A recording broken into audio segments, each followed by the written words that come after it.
Des institutions étatiques, chers partenaires au développement, appuyant le ministère de la Santé et le Burundi pour la mise en œuvre de son agenda sur la santé pour un meilleur être de la population, chers collègues des agences du système des Nations Unies, chers collègues partenaires des autres agences qui travaillent dans la santé, chers collègues, distingués invités, tout protocole observé. Je voudrais tout d'abord profiter de cette opportunité pour vous souhaiter à tous les meilleurs vœux de bonheur, de bonne santé, de longévité, de prospérité à l'occasion de cette nouvelle année qui commence. Cette année qui commence, comme le modérateur a dit, ce n'est pas une année comme toutes les autres. C'est une année qui a cette particularité que le secrétaire général des Nations Unies a lancé officiellement la décennie des ODD. Il nous reste en effet juste 10 ans pour que nous puissions revenir au rendez-vous des nations et dire ce que nous avons pu réaliser ensemble au niveau du Burundi en rapport avec les objectifs de développement durable, en particulier ceux liés à la santé. L'Organisation mondiale de la santé, à travers son directeur général, et en consultation avec 11 autres organisations qui appuient les pays dans la lutte contre la maladie, parmi lesquelles il y a des organisations telles que Gavi, le Fonds mondial, le mécanisme de financement mondial, UNICEF, PAM, ONU Femmes, UNFPA et d'autres, ont signé à cette occasion le plan d'action mondial pour la santé et le mieux-être pour tous, où ces organisations se sont convenues de travailler auprès des gouvernements pour les aider à collaborer avec les autres secteurs, pour aider les pays à harmoniser ce que nous sommes en train de faire, pour aider les pays à accélérer la marche vers la réalisation des ODD et pour aider les pays à participer dans un exercice conjoint d'évaluation et de redevabilité et l'obligation de rendre compte. C'est donc dans cette optique que moi je vois cet atelier qui s'ouvre aujourd'hui, qui aurait pu s'appeler atelier de planification intégrée du ministère, au lieu qu'il s'appelle atelier conjoint OMS, ministère de la Santé.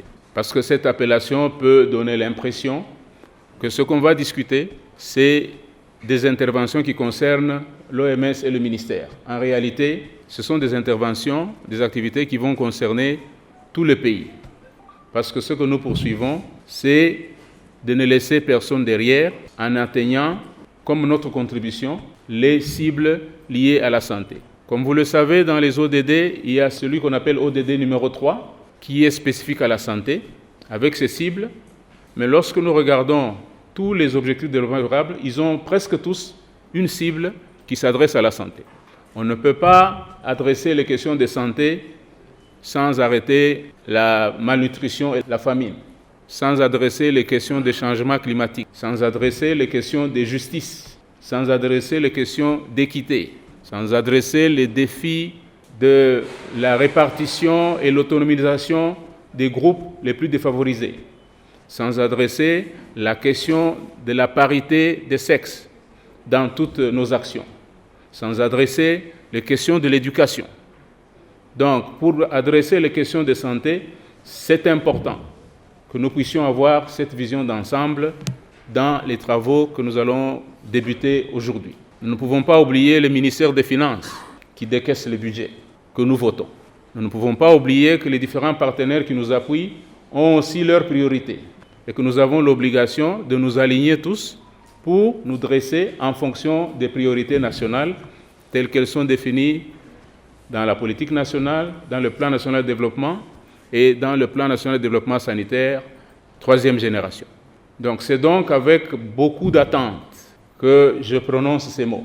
Beaucoup d'attentes pour que nous puissions nous entendre sur une feuille de route, sur les choses que nous allons réaliser ensemble, y compris ce à quoi nous allons nous engager comme partenaires privilégiés du gouvernement pour accélérer les soins de santé primaires, accélérer l'intégration, accélérer les interventions pour nous assurer que les données d'information sanitaire sont de bonne qualité et qu'elles sont surtout utilisées pour la prise de décisions stratégiques. Nous devons partir de ce système où nous produisons l'information juste pour l'information à un système où nous produisons l'information pour l'action. Nous ne pouvons plus nous référer aujourd'hui aux données de l'EDS 2016-2017 par exemple, pour informer nos stratégies aujourd'hui. Nous devons nous référer à l'information qui est récente, que nous avons pu collecter l'année dernière. Et pour finir, je voudrais faire référence au 13e programme global de travail qui a été préparé avec une forte contribution du Burundi en tant que membre effectif du Conseil exécutif et qui a été adopté par l'Assemblée mondiale de la santé. Ce programme de travail fixe en fait les priorités dans les différents pays. Il fixe un menu sur lequel le Burundi a pu choisir ses résultats stratégiques. L'atelier qui s'ouvre aujourd'hui s'inscrit en droite ligne avec cet exercice que le Burundi avait fait avec l'OMS et ses partenaires. Et cet exercice appelle un changement de paradigme dans la façon dont nous faisons le monitoring de nos performances, de la proportion des activités réalisées comme critère de performance. Nous devons maintenant aller vers la mesure du nombre effectif des personnes additionnelles qui ont effectivement eu accès aux services de qualité. Nous pouvons former, nous pouvons superviser, mais si à la fin, il n'y a pas 100 personnes en plus par rapport à l'année dernière qui ont eu accès aux services, nous ne pouvons pas dire que c'est une performance. Et pour y arriver, nous avons besoin de la collaboration de tous. Le gouvernement, les partenaires, y compris la société civile et les autres organisations du secteur privé. Je vais donc finir mon petit mot par cet espoir que ces travaux puissent nous sortir une feuille de route que nous allons suivre pour aider le Burundi à accélérer. Et pour ma part, je m'empresse déjà de prendre un engagement ferme pour l'OMS pour accompagner ce plan dès que vous l'aurez finalisé, que nous l'aurons signé. Merci beaucoup, Excellence. Monsieur le représentant de l'OMS au Burundi, Mesdames, Messieurs les hauts cadres de l'État en vos titres, rang et qualité, Mesdames et Messieurs les représentants des départements ministériels ici représentés, Mesdames, Messieurs les délégués des agences du système des Nations Unies ici présents, Mesdames, Messieurs les représentants de la coopération bi- et multilatérale, Mesdames, Messieurs les représentants des organisations de la société civile, distingués invités, tout protocole observé, Mesdames, Messieurs. C'est un agréable devoir pour moi de présider ce matin la cérémonie d'ouverture de l'atelier de validation du plan d'action conjoint 2020 entre le ministère de la Santé publique et de la lutte contre le sida et l'OMS et de formation sur les procédures de l'OMS.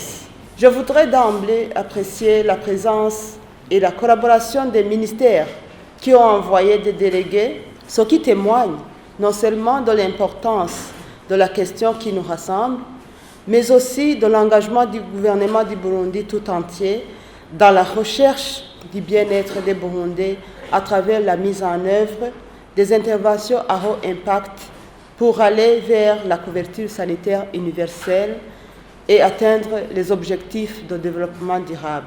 Aussi, je voudrais également saluer l'engagement des organisations internationales avec pour chef de file l'OMS aux côtés de notre gouvernement pour ne laisser personne derrière. Distingués invités, Mesdames, Messieurs, l'année 2020 marque un tournant décisif dans le cadre de l'accélération de la mise en œuvre des interventions à haut impact pour aller vers la couverture sanitaire universelle et atteindre les objectifs de développement durable. En effet, 2020 est la première année de mise en œuvre effective du 13e programme général de travail 2019-2023 de l'OMS, adopté lors de la dernière Assemblée mondiale de la santé par tous les États membres. Ce 13e programme général de travail met l'accent sur les efforts à réaliser pour atteindre les objectifs de développement durable, notamment l'objectif numéro 3, afin de tendre vers la couverture sanitaire universelle pour ne laisser personne derrière. L'objectif visé est de couvrir les besoins du triple milliard de personnes supplémentaires dans le monde qui se décline comme suit. Couvrir les besoins d'1 milliard de personnes supplémentaires bénéficiant de la couverture sanitaire universelle à travers l'accès, l'utilisation des soins de santé de qualité sans courir le risque de se ruiner selon le cycle de leur vie. Couvrir les besoins d'1 milliard de personnes supplémentaires bénéficiant d'un meilleur état de santé et d'un plus grand bien-être en matière de promotion, prévention et prise en charge des maladies chroniques non transmissibles. Couvrir les besoins d'1 milliard de personnes supplémentaires mieux protégées face aux situations d'urgence sanitaire. En d'autres termes, la mise en œuvre de ce 13e programme général de travail appelle à un renforcement de travail en équipe aux différents niveaux du système de santé afin de réussir à mettre en œuvre les soins de santé intégrés et centrés sur la personne pour répondre aux besoins de la population selon le cycle de leur vie. Une meilleure coordination intra- et intersectorielle pour une meilleure réponse aux défis liés aux maladies non transmissibles et aux urgences de santé publique. Une orientation sur l'offre de services, sur les résultats, sur la redevabilité et sur la participation communautaire. Ainsi, l'élaboration d'un plan d'action conjoint entre le ministère de la Santé publique et de la lutte contre le sida et l'OMS, le plan de 2020 s'inscrit dans la mise en œuvre du Plan national de développement sanitaire 3e génération qui couvre 2019 à 2023, qui est aligné au Plan national de développement 2018-2027. Distingués invités, mesdames, messieurs, l'objectif de cet exercice est de contribuer à la mise en œuvre du Plan national de développement sanitaire 3e génération et de la mise en œuvre de la stratégie de coopération entre l'OMS et le ministère de la Santé publique et de la lutte contre le sida et les autres ministères intervenants. Et ce plan stratégique de l'OMS et le Burundi qui couvre la période de 2019 à 2023 à travers la planification conjointe des activités et des interventions en faveur de la santé des populations du Burundi. Cette planification qui connaît une participation multisectorielle, c'est-à-dire gouvernement, société civile, les délégués des partenaires techniques et financiers du Burundi, répond à l'approche santé dans toutes les politiques fortement recommandée par l'OMS et dont le Burundi a adopté sa stratégie au mois de septembre 2019 lors de sa toute première conférence nationale sur la santé, tenue à Bujumbura sous le haut patronage de son Excellence, Monsieur le deuxième vice-président de la République du Burundi. Au cours de 3 jours que vous allez passer ensemble, je vous invite donc à examiner le draft du plan d'action conjoint 2020, de l'améliorer et de le valider.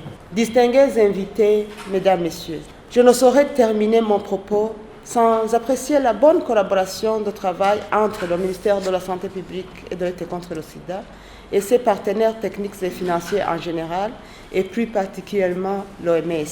Je vous souhaite de fructueux travaux et je vous souhaite également à vous tous qui êtes ici présents mes vœux les meilleurs pour l'année 2020. C'est sur ces mots que je déclare ouverts les travaux de cet atelier de validation du plan d'action conjoint 2020 entre le ministère de la Santé publique et de la lutte contre le sida et l'OMS et de formation sur les procédures de l'OMS. Vive la santé pour tous, vive la coopération nationale et internationale. Que Dieu vous bénisse. Je vous remercie.